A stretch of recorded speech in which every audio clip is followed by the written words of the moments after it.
Mintalah, karena Allah mencintai hamba yang menggantungkan harapannya hanya kepadanya. Tak ada yang terlalu besar untuk diminta, karena Allah Maha Kaya. Justru, yang tak pernah meminta, itulah yang sedang diuji dengan kesombongan paling halus. Jika hati ini masih bisa disentuh oleh nasihat, maka itulah tanda bahwa Allah masih mencintaimu. Simpan renungan ini sebagai pengingat. Bagikan kepada orang-orang tercinta, agar mereka pun selamat dari penyakit hati yang mematikan, kesombongan. Jangan lupa tekan like, komen dengan doa terbaikmu, dan subscribe agar kita bisa terus bertumbuh bersama dalam cahaya iman. Karena mungkin, satu video sederhana ini bisa menjadi amal jariahmu, dan satu klik sederhana bisa jadi jalan hidayah bagi orang lain.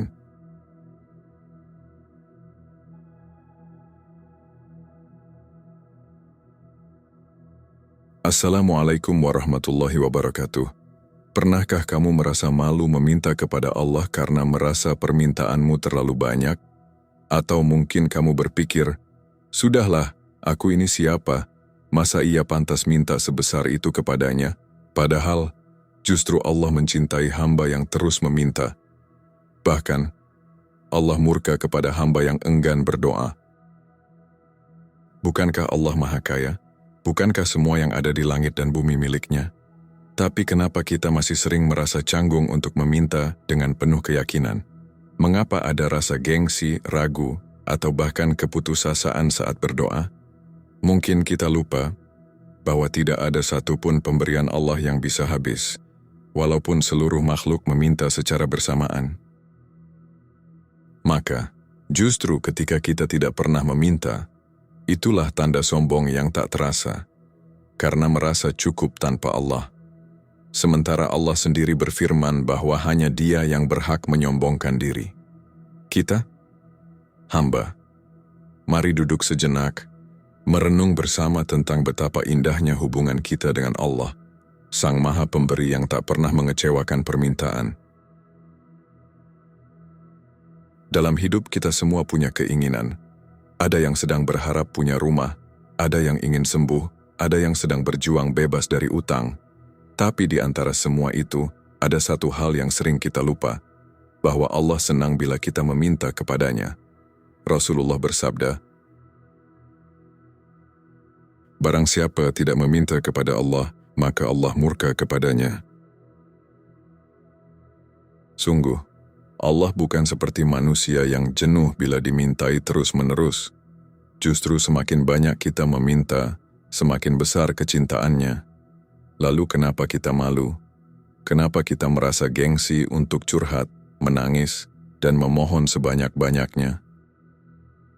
Bisa jadi karena kita terlalu percaya pada ikhtiar manusia, terlalu bergantung pada makhluk, hingga lupa menggantungkan hati pada Sang Pencipta. Padahal, saat semua pintu tertutup, Allah masih membuka lebar pintu langit. Allah berfirman, "Berdoalah kepadaku, niscaya aku perkenankan bagimu." Ghafir 60. Tapi kadang kita merasa, aku ini terlalu banyak dosa. Padahal yang penuh dosa itulah yang paling pantas memohon ampun dan meminta pertolongan. Jangan pernah merasa aib untuk meminta, karena kita bukan sedang bicara kepada manusia, kita sedang bicara dengan Tuhan kita. Allah tidak butuh proposal rapi, tidak butuh kata-kata indah. Cukup hadirkan hati yang jujur dan penuh harap. Bahkan ketika kau hanya bisa menangis tanpa kata pun, Allah tahu itu doa. Jangan batasi Allah dengan logikamu. Jangan ukur kuasanya dengan kelemahanmu. Jika semua yang di langit dan bumi dikumpulkan untuk menolongmu, tapi Allah tidak izinkan, tetap takkan terjadi. Tapi jika seluruh dunia menghalangi rezekimu, dan Allah menghendaki datangnya, maka tak ada yang bisa mencegah. Maka mintalah sebesar-besarnya. Jangan takut, jangan malu.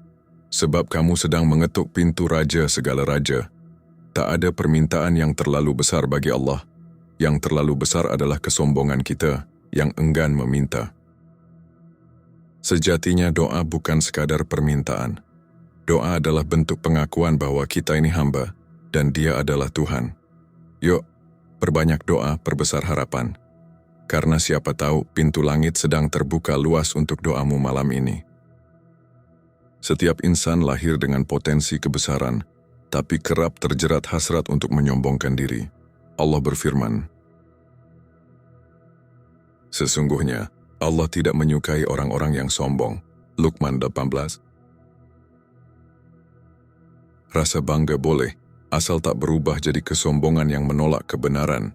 Kesombongan adalah penyakit hati yang merusak hubungan kita dengan Sang Pencipta. Rasulullah bersabda, barang siapa di dalam hatinya ada seberat biji sawi kesombongan, maka dia tidak akan masuk surga. Bayangkan jika biji sawi itu tumbuh, menutupi seluruh hati kita. Dunia fana menjerat banyak orang kaya hingga lupa derajatnya di hadapan Allah. Mereka bangga pada harta, padahal semua berasal dari pemberiannya. Al-Quran mengingatkan, dan janganlah kamu berjalan di muka bumi dengan sombong. Sesungguhnya, kamu sekali-kali tidak dapat menembus bumi, dan sekali-kali tidak sampai setinggi gunung. Al-Isra 37. Kesombongan memalingkan kita dari keikhlasan ibadah. Orang sombong merasa tak perlu memohon ampun, padahal sempurnanya hamba adalah yang sadar dosa. Allah menguji kita dengan kenikmatan, apakah akan bersyukur atau menjadi ujian kesombongan. Saat harta melimpah, ujian terbesar adalah apakah kita tetap rendah hati. Rasulullah bersabda, sesungguhnya, Allah mengangkat derajat seorang hamba dengan kerendahan hati dan merendahkan derajat seorang hamba dengan kesombongan. Kerendahan hati membuka pintu keberkahan, kesombongan menutupnya. Banyak kisah sahabat yang mengingatkan, Abu Bakar tetap sederhana meski kaya. Ali bin Abi Thalib selalu rendah hati, meski ia purnama kecerdasan. Contoh mereka mengajarkan, jangan izinkan dunia membuat kita lupa diri. Di hari akhir, kesombongan menjadi beban terberat di padang mahsyar. Allah menggambarkan azab orang sombong. Wajah mereka tertutup api neraka. Dan orang-orang yang sombong akan dikumpulkan ke neraka dalam keadaan hina dina. Al-Mu'min 60. Neraka memiliki derajat dan azab sesuai besarnya kesombongan. Ada yang terpanggang, ada yang terjerembab dalam api yang menyala-nyala. Rasulullah pernah melihat neraka, lalu mengatakan,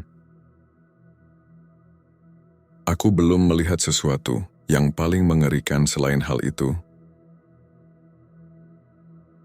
Perenungan ini mengajak kita sadar betapa kecilnya kita tanpa rahmatnya.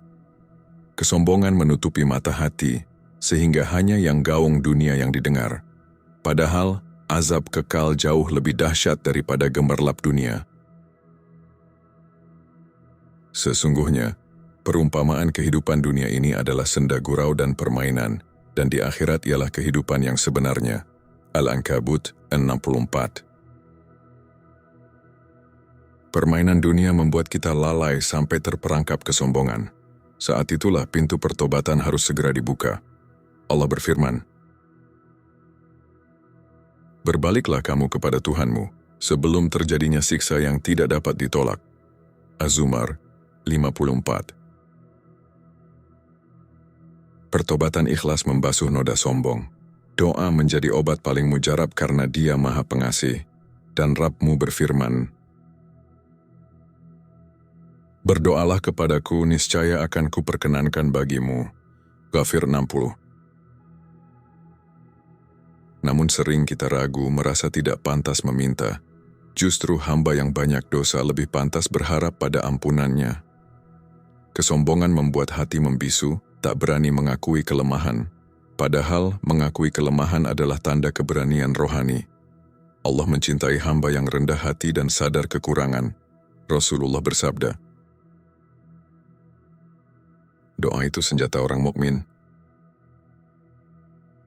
Ajaklah hati untuk terus berdoa menundukkan diri di hadapan Allah. Setiap doa tulus membersihkan kesombongan jauh di dalam kalbu. Sujud panjang dan tangisan merendahkan jiwa. Kembalilah pada sifat khumul. merendahkan diri dalam sholat. Dari khumul timbul rasa takut dan harap yang tulus. Rasa takut akan azab membangunkan kesadaran diri. Rasa harap akan rahmat menumbuhkan optimisme rohani. Keseimbangan takut harap mengekang kesombongan. Saat hati lembut, lisan pun terjaga dari riya. Perbuatan baik akan ikhlas diniatkan karena Allah. Betapa indahnya hidup yang sederhana dan tulus. Sederhana bukan berarti miskin, tapi hati tak pernah puas dengan pujian makhluk. Barang siapa yang ridha dengan Allah sebagai Rabb, Islam sebagai agama, dan Muhammad sebagai Nabi, maka dia telah mendapatkan kebahagiaan yang besar. Ridha meniadakan kesombongan, meredam nafsu memamerkan diri. Namun kesombongan sering muncul dalam hal-hal kecil. Pamer pakaian, pamer amal. Ujian terbesar. Ketika kebaikanmu dikagumi orang, apakah kamu tetap rendah hati? Jika hati bangga, pahala bisa berubah jadi azab. Allah menukarkan kesombongan menjadi kehinaan di akhirat. Maka barang siapa yang dibangga-banggakan dirinya, maka dia akan dimasukkan ke dalam neraka Jahannam. Maryam 63. Ayat ini bak alarm. Jangan terlena dengan kemuliaan semu. Dunia bisa membeli wajah penuh senyum, tapi tidak jiwa yang lapang. Jiwa lapang lahir dari kerendahan hati dan ketundukan padanya. Kerendahan hati menjadikan semua insan saudara, tanpa membedakan status. Kesombongan menciptakan jurang pemisah, yang merasa lebih pintar, lebih kaya. Jurang ini menutup pintu kasih sayang dan solidaritas, padahal Islam mengajarkan ukhuwah, persaudaraan tulus tanpa syarat. Kesombongan merusak ukhuwah, menghancurkan barisan kaum mukmin. Sementara di akhirat, hanya iman dan amal saleh yang bermanfaat. Dan orang-orang yang beriman dan mengerjakan amal saleh, mereka itu adalah sebaik-baik makhluk. Al-Bayyinah 7. Amal saleh yang ikhlas hanya lahir dari hati bersih tanpa kesombongan. Kesombongan jadi kotoran yang menodai amal. Jika amal kita terkontaminasi riya, maka sia-sialah amal itu. Rasulullah bersabda, sesungguhnya amal itu tergantung niat. Niat ikhlas mengharap wajahnya, bukan tepuk tangan manusia. Mari jaga niat dalam setiap langkah kebaikan. Ingat selalu bahwa hidup ini singkat, akhirat kekal. Senda gurau dunia memikat, menipu hati hingga sombong. Setelah tipu daya ini usai, tersisa azab kekal bagi si sombong. Namun pintu taubat selalu terbuka seluas-luasnya. Katakanlah, hai hambaku yang melampaui batas terhadap diri sendiri, janganlah kamu berputus asa dari rahmat Allah. Az-Zumar 53. Jangan menyerah pada noda kesombongan, berserah dan kembali. Taubat membersihkan hati, menyiapkan jiwa menyambut kasih-Nya. Setiap hembusan nafas adalah kesempatan memperbaiki diri. Setiap tetes air mata dalam sujud adalah perhiasan jiwa. Dan setiap doamu adalah jalan menuju ridha-Nya. Jika kesombongan masih menggerogoti, perbanyaklah istighfar. Dan sebutlah nama Tuhanmu, dan beribadahlah kepadanya dengan khusyuk. Al-Muzammil 8. Khusyuk meredam suara ego, menumpas sisa-sisa sombong. Bangunlah pagi dengan doa dan tasbih, mengecilkan diri di hadapannya. Hiasi siangmu dengan sedekah tanpa pamrih, mengikis kesombongan. Sambut malam dengan tadabur Al-Quran, menyadarkan bahwa kita hamba, pintar, kaya, berkuasa. Semua adalah titipannya. Jangan biarkan titipan itu membuatmu lupa hamba. Ketahuilah, di akhirat hanya dua golongan, yang menunduk di hadapannya dan yang tertunduk ditimpa azab. Jadilah golongan pertama, taat, rendah hati, terus berharap padanya, karena Dia Maha Pengampun jika kita sungguh-sungguh bertaubat. Dan Dia Maha Penyayang, menerima setiap doa dan permohonan. Maka mari kita cegah kesombongan, pupuk kerendahan hati, dan perbanyak doa. Dengan begitu, kita selamat dari azab kekal dan berhak mendapatkan surganya yang abadi. Kita telah berjalan sejauh ini, menyelami renungan tentang hati yang sombong dan hati yang tunduk. Pada akhirnya, bukan banyaknya ilmu atau tingginya jabatan yang menyelamatkan kita di hadapan Allah, tetapi seberapa lembut hati ini saat bersimpuh. Apakah kita masih tahu malu di hadapan Tuhan? Apakah kita masih bisa menangis saat mengingat dosa? Kesombongan itu menyesatkan karena ia membuat kita merasa benar sendiri, membuat kita sulit menerima nasihat, apalagi memperbaiki diri.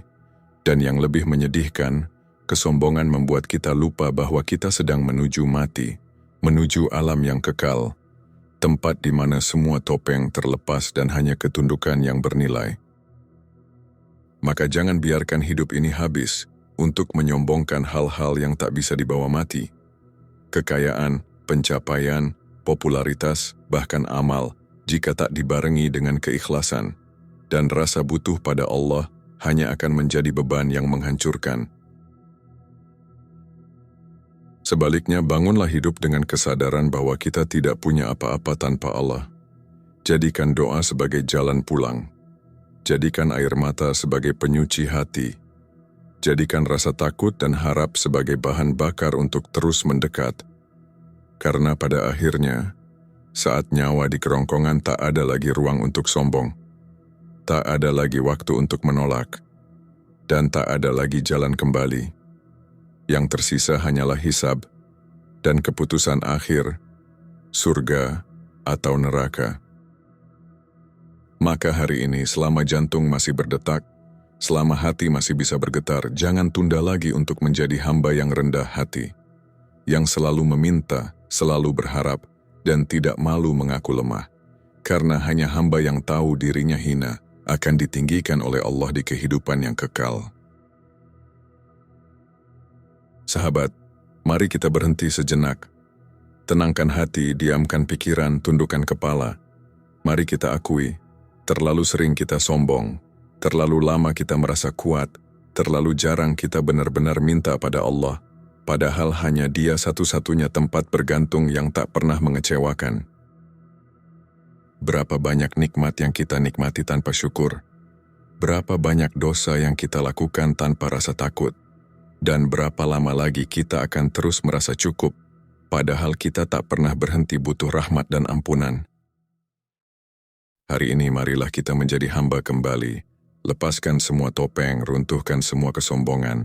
Mari kita sujud dalam doa, minta kepada Allah bukan hanya rezeki dunia, tapi juga hati yang bersih, lidah yang lembut dalam zikir, dan akhir yang husnul khatimah. Kalau hatimu sedang lelah, itu tandanya Allah sedang menunggu untuk kau kembali. Kalau hidup terasa berat, itu tanda kau harus lebih sering berdoa. Dan kalau air matamu tak lagi mudah menetes, mungkin sudah saatnya kau minta kepada Allah. Ya Allah, lembutkan hatiku yang mulai mengeras.